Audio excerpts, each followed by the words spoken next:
Banyak sekali orang salah mengartikan analogi ibarat menguji seekor ikan ya untuk bisa memanjat. Nah, siapa yang sering dengar analogi seperti ini nih ya? Jadi persepsinya bahwa setiap kemampuan anak berbeda-beda. Betul, sebenarnya memang betul, maksudnya adalah setiap kemampuan anak memang berbeda-beda. Nah, tapi kemudian disalahartikan sehingga ya sudah, karena berbeda-beda ya, sehingga misalkan kita bisa maklumi kalau ada anak yang sampai SMP belum lancar membaca ya, terus kita bisa maklumi kalau ada anak yang sudah SMP bahkan SMA bahkan kuliah ya belum bisa berhitung lancar gitu ya. Nggak harus cepet ya, tapi kok bisa ya? Kok bisa sampai kuliah ya? Nah, oke. Banyak sekali orang tua yang akhirnya mensalahartikan analogi seperti itu ya. Karena kenapa?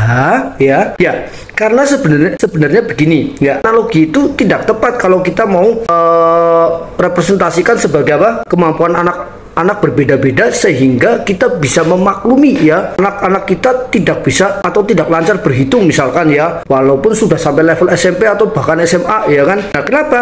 Loh, analoginya itu ikan ya untuk bisa memanjat seperti kera gitu ya, seperti monyet gitu misalkan ya. Nah, itu kan dua binatang yang berbeda, dan kemampuan memanjat bagi seekor ikan memang sebuah kemampuan yang tidak mungkin ya. Ya, setahu saya memang tidak mungkin ya, kecuali mungkin ternyata ada jenis ikan tertentu lah ya, misalkan ya bisa memanjat pohon ya. Terus kemudian orang tua banyak yang akhirnya menggunakan analogi itu ya untuk memaklumi anaknya yang sampai SMP belum lancar berhitung ya, bahkan untuk sekelas penjumlahan atau bahkan perkalian 1 sampai 10 ya kan. Lancar ya, di sini saya bilang belum lancar ya, bukan berarti harus super cepat menghitung ya, enggak ya.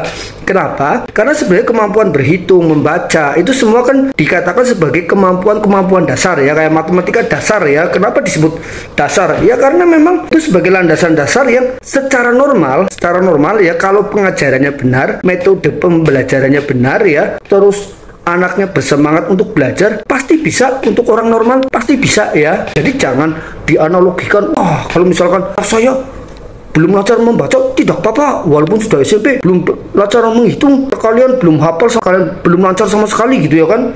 Perkalian 2 kali 3 masih bingung walaupun sudah SMP, nggak apa-apa, karena memang setiap anak beda-beda. Ibaratnya ikan kan memang tidak bisa memanjat ya. Waduh ya, tuh salah mengartikan analoginya ya. Ya, analoginya juga memang agak berlebihan sih ya. Nah, kecuali kalau misalkan ya setiap anak dipaksa harus menjadi juara OSN matematika. Nah, itulah kurang bener ya, bukan kurang bener, itu nggak bener ya, karena memang betul untuk level OSN, materi-materi OSN memang tidak semua orang normal ya itu bisa ya. Bukan berarti saya mengatakan anak yang jago OSN itu tidak normal ya. Ya, tidak normal itu maksudnya tidak seperti anak-anak lainnya gitu ya. Biasanya anak-anak yang memang sudah ada bakatnya, sudah ada ketertarikannya yang tinggi, dan memang sudah ada semangatnya untuk belajarnya juga pasti tinggi ya. Nah gitu ya. Gimana menurut kalian ya? Boleh tulis di kolom komentar pendapat kalian masing-masing ya.